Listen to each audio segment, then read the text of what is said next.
Anton Webern was a student of Arnold Schoenberg and was one of the first and most prominent composers to adopt Schoenberg's 12-tone method of composition. Together with Schoenberg and Alban Berg, Webern was one of the so-called Second Viennese School. This song by Webern sets a poem by the poet Hildegard Jona. Wie bin ich froh, noch einmal wird mir alles grün und leuchtet so. Notice the rhyme at the end of the first and third lines.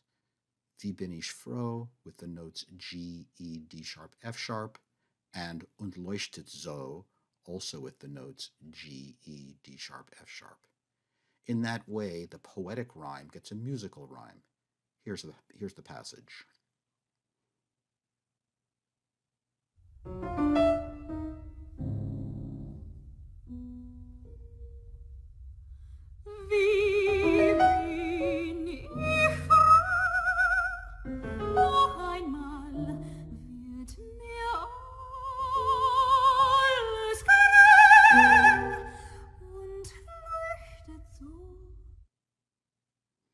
Let's take the first three melody notes and their intervals as a basic unit.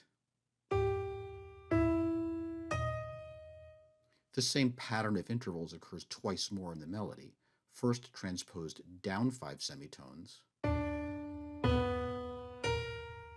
then transposed up 5 semitones.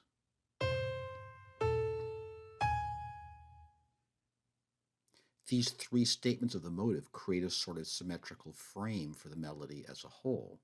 Taking the first note, G, the lowest note, B, and the highest note, G sharp, the melody frame projects the same intervals as the three-note motive itself.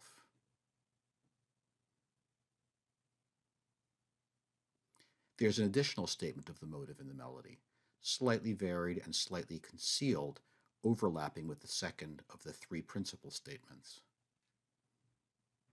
In addition to the motive statements we've already discussed, the final four notes are arranged in register so that the lowest three represent yet another form of the basic three-note motive. Let's listen again to the melody and attend to the extraordinary intervallic and motivic concentration.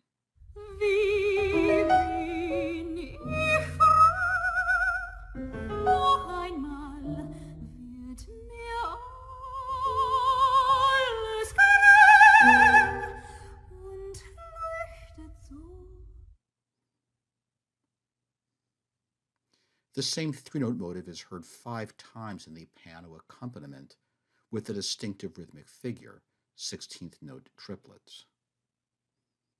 We gain some perspective on the flow of motives by understanding them in relation to the governing 12-tone series.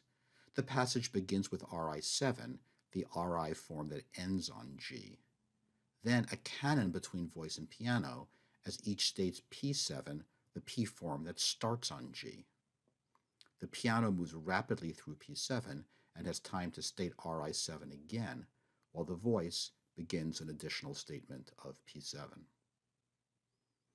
Let's look at the series forms. We'll be particularly interested in their embedding of the 014, the set class of our three-note motive. It occurs 4 times within the series. Every note but one is a member of at least one form of 014.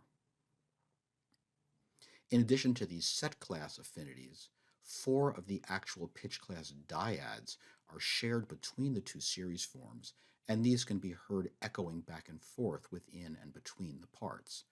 D sharp E, D F, B B flat, and A C. The piano part consists of just 4 recurring figures. A 16th note triplet involving set class 014 with intervals 1, 3, and 4. A pair of 8th notes projecting interval class 1. A 4-note chord presented as 2 interval class 1s or as a 1 and a 3. And a single note which combines with nearby vocal melody notes to create additional forms of 014. In this way, the same intervals from our original 3-note motive resonate throughout the piano part. Let's listen to the whole passage one more time.